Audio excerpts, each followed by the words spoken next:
Hello friends, welcome to myths of coding. तो Python playlist में मेरी नेक्स्ट वीडियो है और आज हम लोग पढ़ने वाले हैं लूप्स के बारे में। तो हमने लूप्स का यूज बहुत जगह पे किया है, स्ट्रिंग में किया है, कलेक्शन डेटा टाइप्स में किया है, लेकिन आज हम स्पेशली लूप्स को पढ़ेंगे कि हम लूप्स को कैसे यूज कर सकते हैं पाइथन में, कैसे उसको इम्प्लीमेंट कर सकते हैं और क्यों ज़रूरी है लूप्स। तो आज के टॉपिक्स देख लेते हैं हम लोग। सबसे पहले तो हम लोग पढ़ेंगे सबसे पहले वाइल लूप, उसके बाद पढ़ेंगे ब्रेक स्टेटमेंट, उसके बाद पढ़ेंगे कंटिन्यू स्टेटमेंट, उसके बाद एल्स का यूज करेंगे वाइल लूप के साथ। फोर लूप पढ़ेंगे, फोर में वाइल ब्रेक स्टेटमेंट देखेंगे, कंटिन्यू स्टेटमेंट को देखेंगे, उसके बाद रेंज फंक्शन के बारे में पढ़ेंगे और एल्स का यूज करेंगे फोर लूप के साथ, और नेस्टेड लूप्स का को पढ़ेंगे और पास स्टेटमेंट पढ़ेंगे। पास स्टेटमेंट मैंने आपको पिछले वीडियो में भी बताया है, तो सेम चीज़ यहाँ पर भी हम लोग को पढ़ना है लूप्स के साथ पास स्टेटमेंट को। तो चलते हैं अपने VS कोड में और एक्सप्लोर करते हैं लूप्स को। तो मैं आ चुका हूँ अपने पाइथन ट्यूटोरियल वाली डायरेक्टरी के अंदर। हम राइट क्लिक करके ओपन विथ कोड करेंगे, इस फोल्डर को कोड में खोल लेंगे। तो उसके बाद मैं एक नया IPYNB फाइल बनाऊँगा, loops.ipynb। अगर आपको नहीं पता IPYNB फाइल क्या है तो आप मेरे प्रीवियस वीडियो को चेकआउट कर सकते हैं। यहाँ पे हम सबसे पहले देंगे हेडिंग,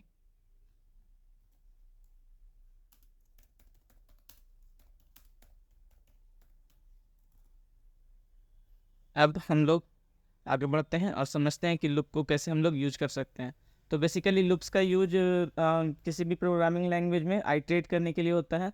अगर मान लीजिए कि मेरे पास कोई लिस्ट है, उसमें अगर मुझे आइटम्स को आइटरेट करना है, पाइथन में स्ट्रिंग भी क्या है, उसको भी हम लोग आइटरेट कर सकते हैं, तो हम लोग लूप्स का यूज करते हैं उसके लिए। सबसे पहले हम लोग वाइल लूप देखेंगे। तो वाइल लूप मैंने आपको पहले भी यूज करके दिखाया है बहुत जगह पर। तो सबसे पहले समझ लेते हैं वाइल लूप के बारे में। हेडिंग दे देता हूँ मैं।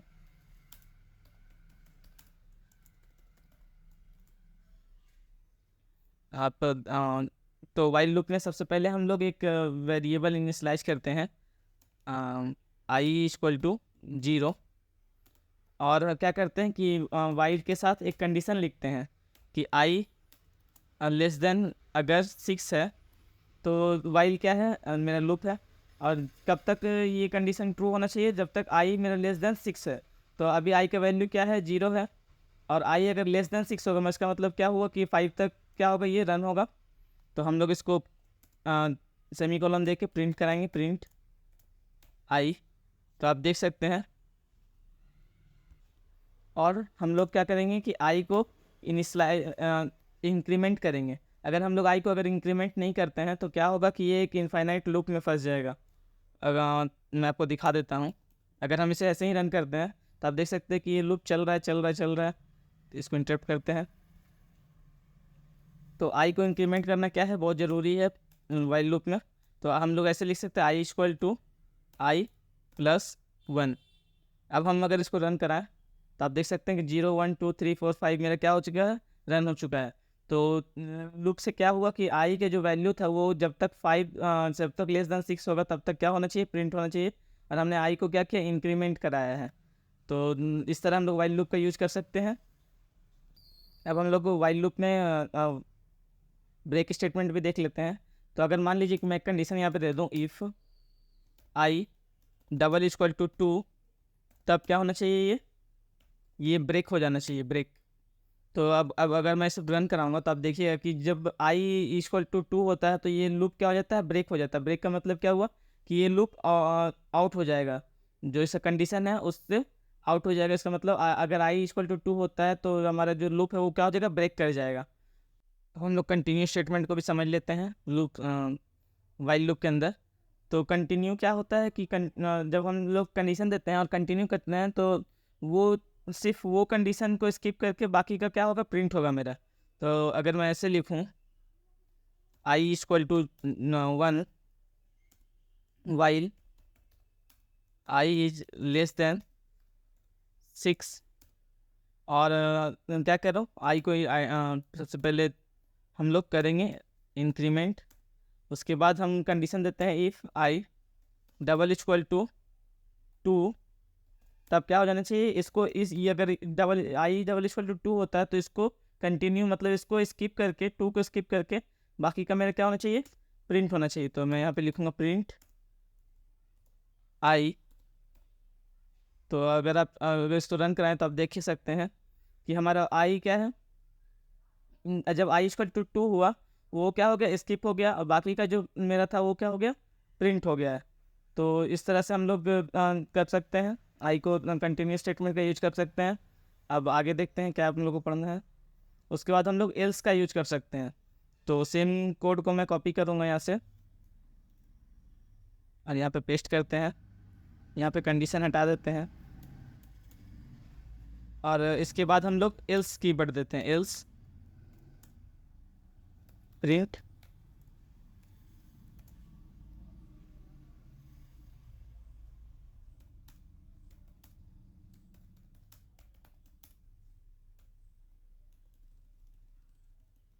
I is not more than 6। तो अगर मैं इसको प्रिंट कराऊँ तो आप देख सकते हैं कि सबसे पहले मेरा क्या हुआ, कंडीशन प्रिंट हुआ, वाइल कंडीशन मेरा प्रिंट हुआ।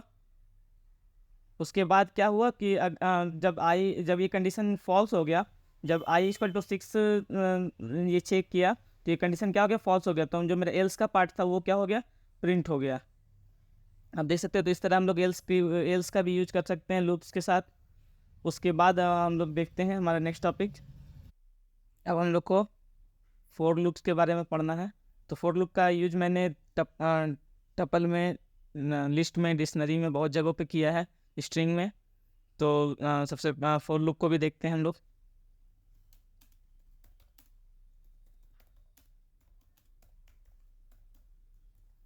तो फोर लूप को डिफाइन करने के लिए सबसे हमें कोई वैल्यू इनिशियलाइज नहीं करना पड़ता है वाइल लूप की तरह। जैसे हमने वाइल लूप में आई को इनिशियलाइज किया था सबसे पहले, तो उस तरह कोई हमें वैल्यू डिफाइन नहीं करना होता है फोर लूप को रन कराने के लिए। तो मान लीजिए कि मैं एक स्ट्रिंग दे देता हूँ यहाँ पे, बनाना, और अगर इससे मैं बनाना को आइटरेट करना चाहूँ, for I in x, x मेरा क्या है, बनाना है। अब प्रिंट कराऊँ आई को, तो आप देखिए कि जो मेरा बनाना है वो क्या हो चुका है, आइटरेट हो चुका है, और इसमें से एक ही वैल्यू क्या हो चुकी है, प्रिंट हो चुकी है। तो हम लोग फोर लूप का यूज कर सकते हैं लिस्ट में, टपल्स में, डिक्शनरी में, हर जगह पे फोर लूप का यूज कर सकते हैं। मैंने बहुत जगह पहले भी यूज किया है इसका। हम लोग ब्रेक और कंटिन्यू स्टेटमेंट का भी यूज कर सकते हैं फोर लूप के साथ। तो अगर सेम कोड मैं कॉपी करूँ, यहाँ पेस्ट करूँ, और इस एक्स को स्ट्रिंग ना बना के एक लिस्ट बना देते हैं, लिस्ट ऑफ इंटीजर्स रखते हैं 20, 30, 60, 48। तो अगर प्रिंट कराएं अगर हम लिस्ट को, तो आप देख सकते हैं कि हमारा जो वैल्यू प्रिंट हो चुका है। तो हम लोग इसमें ब्रेक स्टेटमेंट का यूज करेंगे। If i double equal to 20, तब क्या हो जाना चाहिए, ये जो लूप है वो मेरा क्या हो जाना चाहिए, ब्रेक हो जाना चाहिए। तो अगर हम इसे प्रिंट कराएंगे तो आप देख सकते हैं सिर्फ मेरा 20 ही प्रिंट हुआ। क्यों? क्योंकि जब सबसे पहले आई ने कंडीशन चेक किया एक्स में, तो सबसे पहला जो मेरा वैल्यू था वो क्या हो चुका है, लिस्ट के अंदर प्रिंट हो चुका है। लेकिन उसके बाद जो कंडीशन है, अगर आई डबल इक्वल टू 20 होगा, उसके बाद क्या हुआ कि मेरा लूप ब्रेक हो गया। तो अगर मैं ये प्रिंट स्टेटमेंट को इसके बाद लिख दूँ, पहले ना लिख के इसके बाद लिख दूँ, आप देख सकते हैं तो मेरा कुछ भी प्रिंट नहीं हुआ, क्योंकि कंडीशन सबसे पहले कंडीशन को सेटिस्फाई किया, उसके बाद प्रिंट स्टेटमेंट में बढ़ा। तो अगर मैं 60 यहाँ पे 20 की जगह 60 लिखता हूँ, तो आप देख सकते हैं कि मेरा 20 और 30 क्या हुआ, प्रिंट हुआ है। अगर प्रिंट मैं इस कंडीशन के पहले लिखता,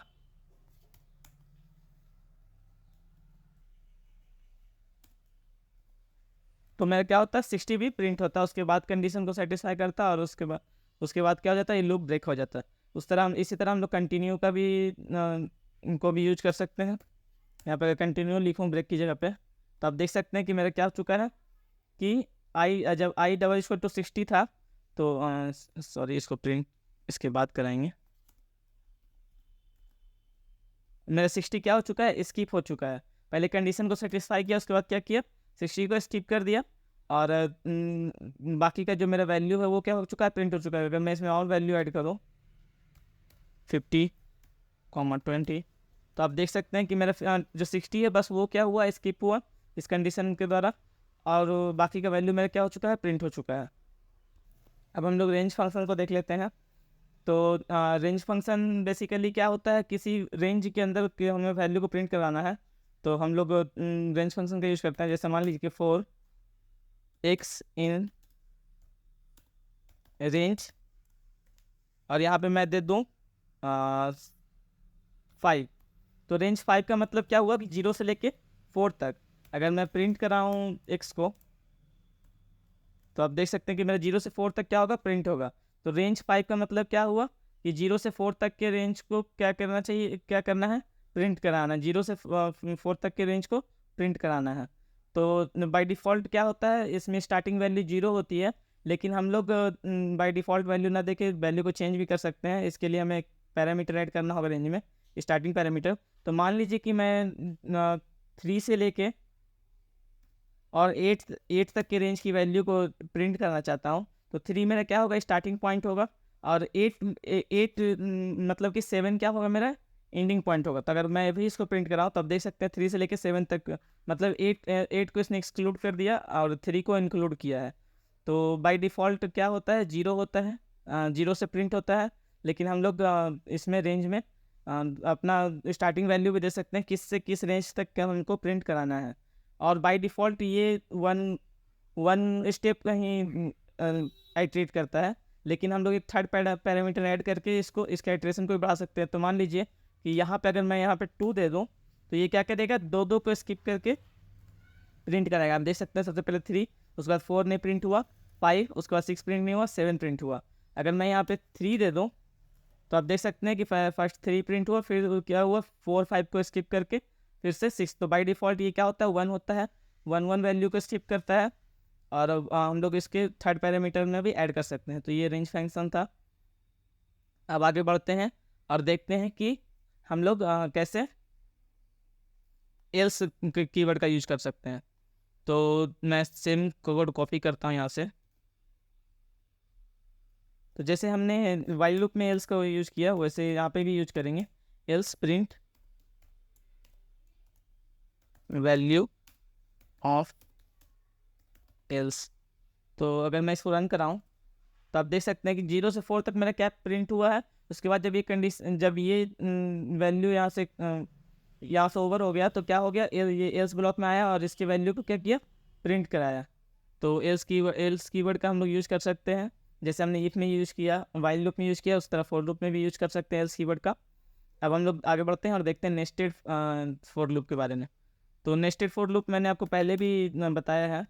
तो अगर ऐसे लिखें, एक सीन रेंज 8, और यहाँ पे एक और फॉर लूप देते हैं, फॉर वाई इन रेंज, मान लीजिए 5 है।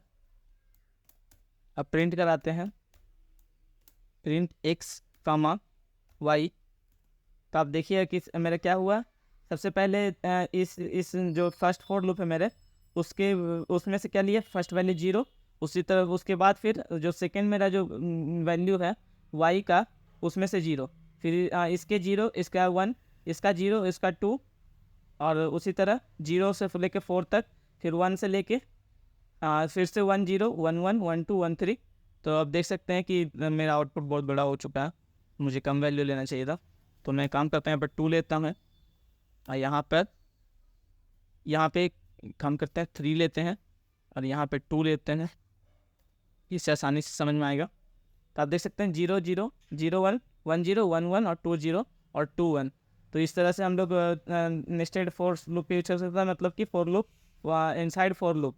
तो हम लोग नेस्टेड फॉर लूप का यूज कर सकते हैं इस तरह से।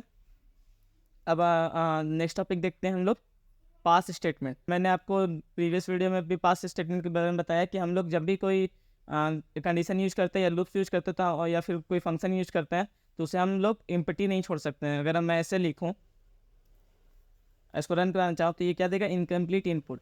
तो हम लोग पास के जरिए क्या कर सकते हैं, इसको रन करा सकते हैं, जिससे कि ये कोई एरर ना दे हमें। तो पास स्टेटमेंट का हम लोग लूप्स में भी यूज कर सकते हैं, कंडीशन में भी यूज कर सकते हैं, फंक्शन जब बनाते हैं हम लोग तब भी यूज कर सकते हैं पास का। जब मैं आपको फंक्शन वाली वीडियो बताऊँगा तभी पास का यूज़ करके दिखाऊँगा। तो आज के वीडियो के लिए बस इतना ही। आशा है आपको लूप समझ में आया होगा, for loop, while loop Python में समझ में आया होगा। तो आज के लिए बस इतना ही। Thank you.